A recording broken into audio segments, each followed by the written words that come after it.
The people now have a piece of an infamous South Carolina family. An auction for the estate of the fallen Murdaugh family got underway around 4 o'clock this afternoon. And as of the start of this newscast, it was still going strong. People traveled near and far to get a peek inside of the family's life. Well, tonight, Queen City News anchor Morgan Francis is the only local reporter in Pembroke, Georgia. Morgan, a few questions for you here. The first thing is, number one, is the auction over? And then what was like the highest item up for bid and just how much? Well, I can answer that, both of those questions in one answer. The auction is still going on, Alicia, so we haven't been able to talk with any of the workers about what some of the highest price items were, but it's still going on right now, 6 hours strong behind me. But at one point, I did overhear one of the workers shake his head and say, I can't believe how much money people are willing to throw, at a piece of Murdaugh merchandise.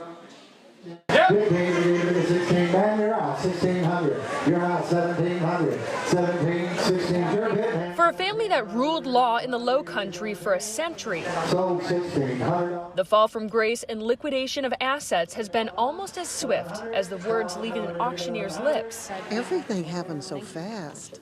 I mean, just, from everything just getting from the trial to everything getting auctioned off. Alec Murdaugh was convicted 3 weeks ago of brutally murdering his wife and son at their Colleton County property. Now the contents of their home have been sold to the highest bidder. Many followed the trial. Some went to it. I was at the trial 11 of the days that they had it. We would get there in the mornings by 3 o'clock and sit and wait to go in to see it, so it was fascinating.